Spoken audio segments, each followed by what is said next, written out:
Hello, मी ना माळवाडीला शाळेत होतो. पहिलं माळवाडीवरून 3 वर्ष तिकडे शाळेत राहिलो. माळवाडीहून निघाल्यानंतर 6 वर्ष मेंढ्या वाळल्या. तिथून नंतर गंगाराम साकाराम रुपवते याने व्हॉलंटियर म्हणून शाळा काढली. व्हॉलंटियर म्हणून शाळा काढल्यानंतर मग शाळा मेंढ्यावाले पोरं सगळे गोळा करून शाळा सुरू करायची ठरली. मग मास्तर शोधला. तर मग आपले पिंपळे गुरुजी म्हणून एक मुलगा होता. तो मुलगा आणला धरून इडं शाळा ठेवला आणि तो शाळेत त्याला भाकरी इडे वस्तीनं घातल्या आणि त्या ग्रँड येऊपर्यंत वस्तीनं जेवण घातलं आणि तिडून नंतर त्यांना ग्रँड आलं. तिडून म्हणून सरकारी शाळा झाली आणि मग तिडून मोर मी 6 वर्षानंतर मेंढ्या वाळल्यानंतर इथं माझं नाव प्रोजेक्ट झालं. तिडून बरं माझा दाखला 53 सालचा माळवाडीला आहे आणि आता इडं शाळाचा दाखला 6 वर्षानं लेट झाला आहे. इडून माझं बोलणं संपवतो. जय हिंद, जय महाराष्ट्र. बंधू आणि भगिनी, या शाळेच्या बाबतीत जर बोलायचं ठरलं तर आम्ही बीबी खूप लहानपणी मारुती मंदिरामध्ये शाळा भरायची आणि पानसाळ्याचे सर वाघ साहेब होते. ते बी 5-7 महिने त्यांनी आम्हाला शाळा शिकवली. त्या शाळेला त्यावेळेला अनुदान नव्हतं, जिल्हा परिषद वर्ग नव्हती शाळा, एक छोटीशी वाडी म्हणून इथं या ठिकाणी. पण आमच्या गावचे गंगाराम साकाराम प्रभू होते. हे ते थोडे राजकारणात त्यांचा प्रवेश होता आणि त्यांचं सतत चांगल्या लोकांशी जाण्या येण्याचे संबंध असल्यामुळं त्यांना असं वाटायचं का माझ्या गावामध्ये अल्पसंख्याक लोक आहे आणि गरीब लोक आहे, यांना शाळा शिकवली पाहिजे, यांची मुलं घडवली पाहिजे, हे कुठंतरी चांगल्या मार्गाने गेले पाहिजे, अशा ते धडपड सतत करीत राहायचे. आणि म्हणून त्यांनी या ठिकाणी ते शिक्षक आणायचे प्रयत्न केले आणि मारुतीच्या मंदिरामध्ये शाळा भरावली. आम्ही बी 1ली, 2री, 3री असे 4थी पर्यंत या ठिकाणी शाळा शिकलो. नंतर 5वीला पहिल्यांदा माळवाडीला गेलो आणि माळवाडीवरून परत काढला टाकला आणि धुडी बुद्रुकला टाकला. तिथे बी आम्ही शाळा शिकलो. पण इथून पोरं कमी राहायचे, जाण्या येण्याच्या अडचणी अभावी लांब पायी जायचं यायचं. एक टाकला का दुसरा टाकायचा. म्हणून अशा परिस्थितीत आमच्या शाळा सुटल्या आणि आम्ही असंच मोलमजुरी शेती केली. पुढं आम्ही बी काही दिवसांनी थोडंफार राजकारणात आलो आणि या गावचा आम्ही ग्रामपंचायत सदस्य आणि उपसरपंच झालो. आणि मलाही वाटायचं या शाळेचा, या गावाचा, या परिसराचा काहीतरी बदल झाला पाहिजे. म्हणून मी बी सातत पंचायत समिती, जिल्हा परिषद यांच्याकडे आपल्या तालुक्याचे लोकप्रिय आमदार आणि महाराष्ट्र राज्याचे कॅबिनेट मंत्री नामदार माणिकरावजी कोकाटे साहेब यांच्याकडे वारंवार या गावासाठी, या शाळेसाठी मी माझ्या 10 वर्षाच्या कालावधीमध्ये मी बरेचसे प्रयत्न केले. या गावाला रस्ता आणला असेल, बंधारा केला असेल, शाळा केली असेल, अंगणवाडी शाळा केली आहे. बरेचसे शाळेचं कंपाऊंड मी माझ्या कार्यकाळात केलेलं आहे. गंज वाटत होतं आपल्याला अजूनही करावा, परंतु लोक कसे चांगलं चाललं तर ते कधी आवडत नाही लोकांना. म्हणून करता मी काही जास्त बोलत नाही. म्हणून मी 10 वर्षाच्या नंतर मी सोडून दिलं राजकारण. मी माझा छोटासा मोठा प्रपंच करतोय. माझे मुलं शाळा शिकवले. माझा मुलगा आज तो मेकॅनिकल इंजिनियर आहे. मी अजूनही माझ्या या गावासाठी मी अजूनही धडपड करतोय. काय व्हायलाच पाहिजे प्रयत्न करतोय, परंतु काही गोष्टी ना आपण तिथं कमीच पडतोय.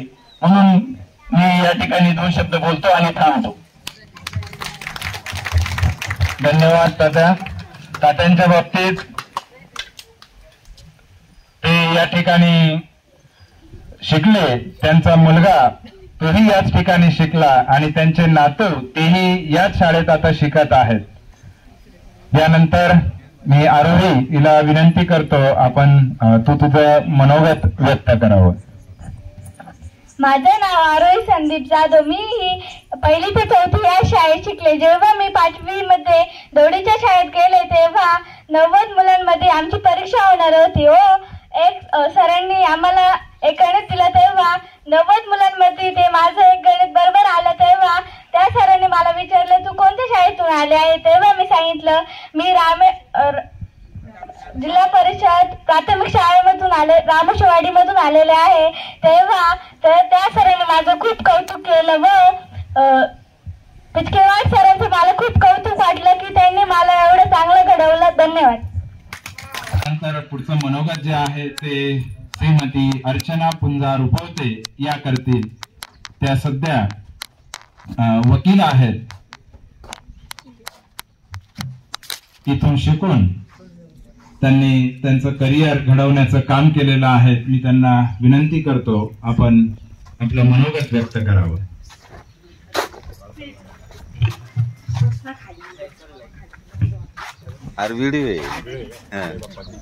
सर्वांना माझा शतशः प्रणाम आणि नमस्कार आणि जय भीम. आज या रामोशवाडीत मी शिकली आहे, त्याला साधारण 20-25 वर्षापूर्वी आम्ही शिकलो इथे. तर ही जी शाळाच्या आता ह्या बिल्डिंग्स दिसत आहेत त्या तेव्हा नव्हत्या. आणि जसं आता बबन तात्या म्हणाले, त्यांनी पिंपळे गुरुजींना घेऊन आले आणि त्यांना इथंच भाकरी वगैरे घातल्या थोड्या दिवस ग्रँट येईपर्यंत. तर सगळ्यात महत्त्वाचं म्हणजे जे गुरुजी आमच्या वडिलांना शिकवायला होते तेच गुरुजी आम्हाला पण शिकवायला होते. आणि आम्ही इथं येऊन स्वतःच शाळा शनिवारी सारवायचो शेणाने. ती शाळा व्यवस्थित झाडू वगैरे मारायचो. त्या बाजूने एक वर्ग होता तिकडे, तो पण एवढा खास काही असा बांधलेला नव्हता. पहिले मारुती मंदिरामध्ये बसायचो आणि नंतर मग इकडे शाळा आली. पण गुरुजी आमचे मात्र तेच होते, ज्यांनी आमच्या वडिलांना शिकवलं त्यांनीच आम्हाला पण शिकवलं 4थी पर्यंत. पण चांगले होते ते, आम्हाला मस्त फळ्यावर दुपारी झोपायचे आणि आम्ही त्यांचे एक पांढरे, तेव्हा तोपर्यंत ते म्हातारे झाले होते तर त्यांचे केस उपटायला लावायचे वगैरे, छान मस्त आम्ही तेव्हा एन्जॉय केलाय. तर पण तरीही त्यांनी शिकवलं, बकड काय जे काय असेल त्यांनी 4थी पर्यंत आम्हाला शिकवलं आणि त्यांच्या त्या शिक्षणामुळेच आम्ही आज इथपर्यंत आहे. पुढे जाऊन 5वीला आम्ही इथून दोडीपर्यंत जावं लागलं. आणि माझी अशी इच्छा आहे की आपल्याकडे जास्तीत जास्त विद्यार्थी उपस्थित व्हावे आणि आपण यापुढेही वर्ग सुरू करू शकू की आपल्या मुलांना बाहेर जावं लागणार नाही. इथून डायरेक्ट दोडीपर्यंत, निदान 7वी पर्यंत शाळा आपण इथे सुरू करू. असं आपण काहीतरी करूया की ज्यामुळे आपल्या विद्यार्थी संख्याही वाढेल आणि विद्यार्थी जेणेकरून शाळेमध्ये येतील. गव्हर्नमेंटचे भरपूर सारे उपक्रम आहेत. इंडियामध्ये 2009ला राईट टू एज्युकेशन ॲक्ट आलेला आहे. त्याच्या अंडर सर्व महिलांना मुलांना शिक्षण दिलं जातं. त्याचबरोबर राईट टू फूड कॅम्पेनच्या अनुसार मुलांना शाळेत येण्यासाठी त्यांना उत्स्फूर्त करण्यासाठी राईट टू फूडच्या अंडर त्यांना शाळेमध्ये शिदा दिला जातो किंवा जेवण दिलं जातं. तर आपणही त्या सर्व स्कीमचा फायदा घेतला पाहिजे आणि जास्तीत जास्त मुलांना शाळेमध्ये येण्यासाठी उत्स्फूर्त केलं पाहिजे. स्पेसिफिकली मुलींना, तिथे मुलं सध्या नाही आहेत पण जास्ती करून मुली आहेत. तर मला एवढंच म्हणायचं आहे की मुली ज्या असतात त्या by birth may be discipline असतात, तर त्यांना जास्तीत जास्त उत्स्फूर्त प्रतिसाद देणं हे आईवडिलांचं किंवा घरच्या माणसांचं कर्तव्य असतं. तर म्हणजे मी आता रिसेंटली माझं मास्टर्स कंप्लीट केलं आहे LLM जर्मन युनिव्हर्सिटीतून.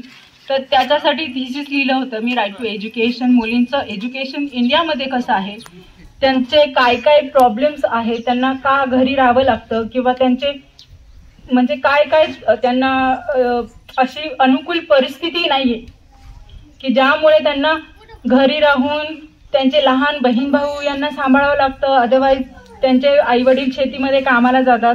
शेतकरी कुटुंब आहे तर ऑब्व्हियसली त्यांना काम करणं गरजेचंच आहे. पण माझं असं म्हणणं आहे की आपण जास्तीत जास्त मुलींना शिक्षण घेण्यास उत्स्फूर्त करणं गरजेचं आहे. आणि 4थी पर्यंतच नव्हे तर 10वी पर्यंतच नव्हे तर पुढे ग्रॅज्युएशनपर्यंत ॲटलिस्ट पुढे शिक्षण त्यांनी घेणं गरजेचं आहे. त्याच्यात नंतरच काहीतरी त्यांचं होऊ शकतं. आणि आपण बघतोच आहे आपल्या वाडीमध्ये मुलींची लग्न जे आहे ते लवकर होतात. तर तेही कायद्याच्या अगेन्स्टच आहे. चाइल्ड म्हणजे बालविवाह कायदा जो आहे तो स्पेसिफिकली रिस्ट्रिक्ट करतो अशा लग्न वगैरे लवकर लग्न करणे किंवा लवकर प्रेग्नेन्सी राहणे, याच्यामुळे मुलींना भरपूर सारे हेल्थचे इश्यू होतात. त्यांची हेल्थ कंडिशन म्हणजे त्यांची तब्येतीचे प्रॉब्लेम्स निर्माण होतात. आणि जर त्या शिकल्या पुढे जाऊन व्यवस्थित, तर त्यांना त्यांच्या आयुष्यासोबत त्यांच्या घराची प्रगती होते, कुटुंबाची प्रगती होते, आणि कुटुंबाची प्रगती झाली तरच देशाची प्रगती होते. हे तर आपल्या सर्वांना माहितीच आहे. तर माझी अशी रिक्वेस्ट आहे की जास्तीत जास्त मुलींना एज्युकेशन देण्यासाठी उत्स्फूर्त प्रतिसाद घरच्या लोकांनी दिला पाहिजे. आणि फक्त रामोशीवाडीतच नाही तर आजूबाजूला सर्व जेवढं आपण करू शकतो तेवढं केलं पाहिजे. आणि माझं मनोगत मी संपवते, पण मला खरंच खूप आनंद वाटतो आज की आज एवढ्या 20-25 वर्षानंतर मी आज इथे येऊन बोलत आहे, जिथे आम्ही आमच्या शाळेची घर म्हणजे असं घरामध्ये सारखं जसं लोळायचो तसं लोळायचो, घर सारवायचं तसंच शाळा सारवायचो, शनिवारी मग घरी जायचो. आणि या शाळेतून शिकून आज मी एक चांगली वकील आहे. मी मुंबई हायकोर्टला प्रॅक्टिस केली आहे 10 वर्ष. अँड आता मी LLM करून PhD करणार आहे जर्मन युनिव्हर्सिटीतून. सो हां, मला फार आनंद होतो आहे की आज I got a chance to speak here. Thank you. तर याच्यातून असं निष्पन्न होत आहे का या शाळेमध्ये जे जुने विद्यार्थी आहे ते कुठं काय कार्यरत आहेत, कोणाचं काय चाललेलं आहे, त्याच्यातून बघण्यासारखं आहे आपल्याला. आणि त्याच्यातून मिळतंय का कोण शिकलं आणि काय झालं आणि शिक्षणापासून काय महत्त्व मिळालं आणि त्याचा आदर्श मेळावा मिळतो. कारण की जो शिकला तो का शिकला, कसा शिकला आणि कशा पद्धतीने शिकला हे पण बघायला मिळतं. आणि असं आहे की शिकल्यानंतर काय प्रगती होते त्यासाठी हे वाघिणीचं दूध आहे. तर पुढचं जे मनोगत आहे ते माननीय श्री अरुण बबन रुपवते सर यांना मी विनंती करतो की त्यांनी त्यांचं मनोगत या ठिकाणी व्यक्त. कॉलेजमध्ये कनिष्ठ महाविद्यालयामध्ये उपप्राचार्य म्हणून राहिले, ज्यांचं एक आदर्श असं व्यक्तिमत्व आपल्या समोर आहे, त्यांचं मनोगत आपण ऐकण्यासाठी खास इथं जमलो आहोत.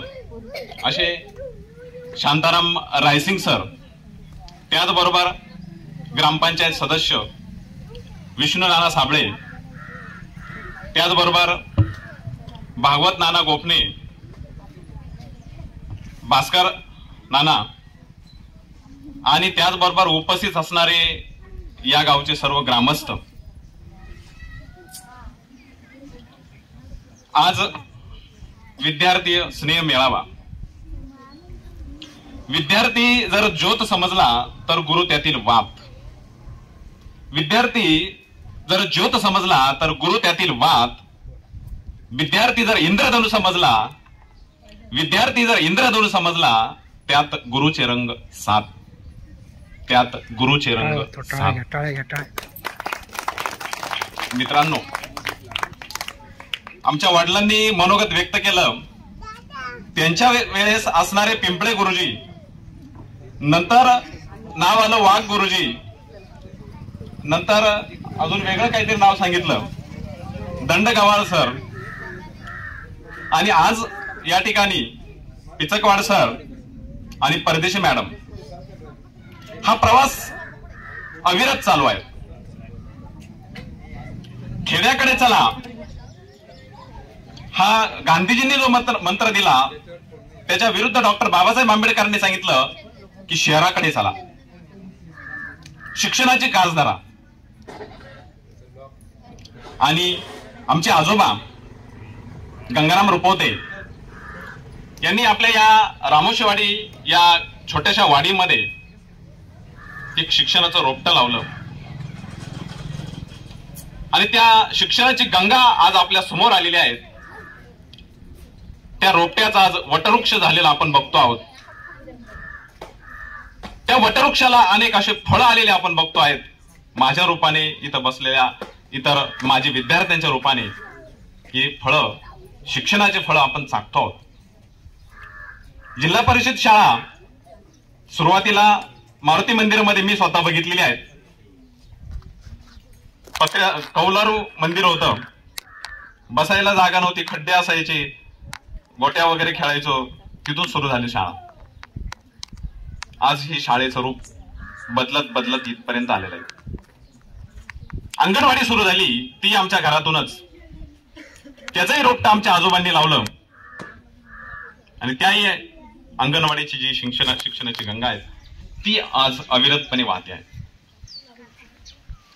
जगामध्ये शिक्षणाचा प्रचंड विस्तार झालाय, प्रचार प्रसार झालाय आणि शिक्षणासाठी अनेक सुविधा उपलब्ध आहेत आणि त्यासाठी जे शिक्षक कार्यरत असतात त्यांचे अंतरंग आपल्यामध्ये विद्यार्थ्यांमध्ये दिसतात. शिक्षक जो रुजवतो जे नीतिमूल्य ते आपल्या अंगामध्ये असतात विद्यार्थ्यांच्या. मला अजूनही माझ्या 9वीची एक कविता आठवते की खूप पाऊस पडलेला असतो, पूर आलेला असतो आणि त्या पुरामध्ये एका विद्यार्थ्याचं घर वाहून जातं आणि तो खचून जातो, परंतु त्याला फक्त एक आधार लागतो आणि तो आधार त्याला एकच व्यक्ती देऊ शकतो, त्याला माहिती आहे ते म्हणजे माझे सर. फक्त आधार पाहिजे असतो आणि त्या सरांकडे जातो आणि सांगतो परिस्थिती. तो एक काव्याच्या रूपात व्यक्त करतो आणि ती जी कविता आहेत कुसुमाग्रजांची आहेत. कणा पावसात आला कोणी, पावसात आला कोणी, सॉरी, ओळखलत का सर मला पावसात आला कोणी. तो शिक्षकाकडे येतो आणि तो म्हणतो ओळखलत का सर मला पावसात आला कोणी. कपडे होते करदमलेले केसावरती पाणी, कपडे होते करदमलेले केसावरती पाणी. क्षणभर हसला, क्षणभर बसला, नंतर हसला बोललावरती पाहून. क्षणभर बसला, नंतर हसला बोललावरती पाहून. गंगामाई पाहुणी आली गेली घरट्यात राहून. म्हणजे गंगामाईने तिचं घर वाहून नेलं होतं आणि तो म्हणतो गंगामाई पाहुणी आली गेली घरट्यात राहून. होतं नव्हतं सारं गेलं बायको मात्र वाचली. होतं नव्हतं सारं गेलं बायको मात्र वाचली. भिंत खचली चूल विजली, भिंत खचली चूल विजली. कारभारणीला घेऊन संगे सर आता लढतोय, पडकी भिंत बांधतोय. सरांना भावूक झाले, काहीतरी मदत करावीशी वाटली. काय मदत करणार, प्रत्येकाला मदत म्हणजे आर्थिक हीच अपेक्षा असते. म्हणून सरांना वाटलं काहीतरी याला मदत करावी. खिशातून पैसे काढताना तो खिशाकडे हात जातात हसत हसत उठला. खिशाकडे हात जातात हसत हसत उठला. पैसे नकोच सर, पैसे नकोच सर, जरा एकटेपणा वाटला. पैसे नकोच सर, जरा एकटेपणा वाटला. पाठीवरती हात ठेवून नुसतं लढ म्हणा. पाठीवरती हात, मोडून पडला संसार पण मोडला नाही काना. तो म्हणतो मोडून पडला संसार पण मोडला नाही काना. फक्त पाठीवरती हात ठेवून नुसतं लढ म्हणा, नुसतं लढ म्हणा. ती 9वीची कविता आहे जी मला माझ्या शिक्षकांनी शिकवली, ती आजही मला पाठ आहे. म्हणजे आपल्या शिक्षकांचे जे मूल्य गुण रुजवलेले ते आजही आपल्यामध्ये आहेत. आजही आपण आपल्या शाळेमध्ये आले की आपण भावुक होतो. अरे रे आम्ही इथे खेळलो होतो, तिथं काय केलं, तिथं काय केलं. हे आपलं अंगण, जसं एखादी सासूरवाशीन माहेर आल्यानंतर तिला जसं हे माहेर पण जाणवतं, तशी ही शाळा हे तुमचं माहेर आहे. आणि मग त्या शाळेविषयी आपली काहीतरी आपुलकी आहेत, प्रेम आहेत. मग ती शाळा पडलेली आपल्याला चालणार नाही, कारण या शाळेमध्ये असंख्य विद्यार्थी इथून घडलेले आहेत, इथून पुढे घडणार आहेत. शिक्षक काय पिंपळे गुरुजी जाणार आहेत, दुसरे वाघ गुरुजी येणार आहेत, पिचकवाड सर जाणार आहेत, दुसरे येणार आहेत. शाळा तीच राहणार आहेत, माझं गाव तेच राहणार आहेत. मग या शाळेसाठी माझं कर्तव्य काय, माझं काहीतरी कॉन्ट्रीब्युशन असेल. आणि म्हणून मी येऊन सरांना विचारलं पाहिजे, सर माझे जे बांधव इथं शिकतात ना त्यांना काय अडचण आहे ती सांगा. आज मी शाळेवर, शाळेच्या ज्ञानावर उभा राहिलोय, स्वतःच्या पायावर. मी माझं कुटुंब चालवतोय, परंतु इतर कुटुंब उभे राहिले पाहिजे. डॉक्टर बाबासाहेब आंबेडकरांनी सांगितलंय की घरातला एक व्यक्ती शिकला की एक कुटुंब सुधारतं. एक व्यक्ती शिकला तर एक कुटुंब सुधारतं. असे अनेक कुटुंब सुधारले तर ते गाव सुधारतं. आणि ते गाव सुधारलं की शहर सुधारतं, तालुका सुधारतो, जिल्हा सुधारतो, देश सुधारतो.